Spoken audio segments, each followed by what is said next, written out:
बहुत से गैर मुसलमानों को ये गलत फहमी है कि उनके मज़हब में गोश्त खाना हराम है, और कई हिंदू समझते हैं कि उनके मज़हब में लिखा है कि गोश्त खाना हराम है।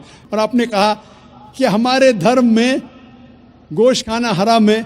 भाई साहब, आपको आपके धर्म का इल्म कम है, इसीलिए मैं कहता हूँ कि हिंदुइज्म जानने के लिए हिंदू की तरफ मत देखिए, हिंदू ग्रंथ का मुताला कीजिए। जब आप हिंदू ग्रंथ का मुताला करते हैं, लिखा है मनुस्मृति में चैप्टर नंबर 5 श्लोक नंबर 30 में, उसमें लिखा है कि ईश्वर ने कुछ जानवर बनाए खाने के लिए और कुछ जानवर को खा जाने के लिए।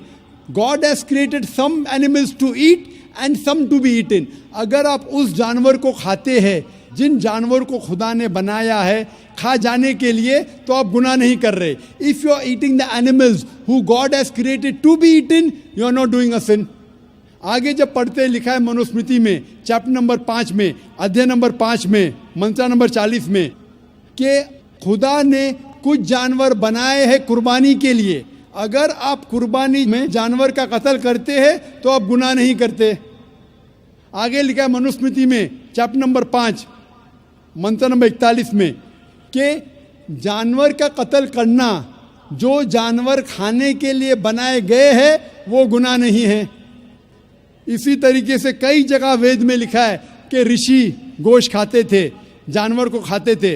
वक्त नहीं है डिटेल में बात करने का, लेकिन अगर आप महाभारत पढ़ेंगे अनुशासन पर्व चैप्टर नंबर 88, इसके अंदर युधिष्ठिर जो पांडव का एक भाई था वो पूछता है भीष्म से कि हम यज्ञ में पूजा में क्या खाना दे भगवान को, ईश्वर को, ताकि हमारे पुरखों को संतुष्ट मिले।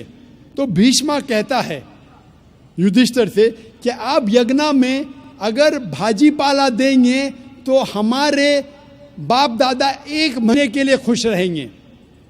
अगर आप मच्छी देंगे 2 महीने के लिए, अगर आप खरगोश देंगे 3 महीने के लिए, अगर गोश्त देंगे तो 4 महीने के लिए, अगर आप बेकन देंगे तो 5 महीने के लिए, अगर परिंदे का गोश्त देंगे तो 6 महीने के लिए, अगर हिरन का गोश्त देंगे तो 7 महीने के लिए। पूरा मेन्यू है, माशाअल्लाह बड़ा मेन्यू है।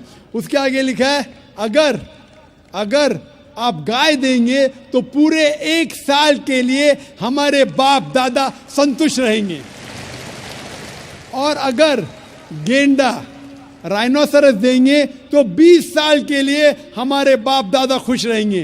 पूरा मेन्यू है। क्या चाहते हैं बोलो? मच्छी, खरगोश, क्या चाहते हैं बोलो? ये आपके ग्रंथ में लिखा है, मेरे ग्रंथ में नहीं। हमारे ग्रंथ में सब चीज खाने की इजाजत नहीं, सिर्फ वो चीज जो हमारे लिए हलाल है। इसी तरीके से बाइबल में भी लिखा है आप गोश्त खा सकते। अक्सर धर्म की किताबों में लिखा है कि आप गोश्त खा सकते हैं।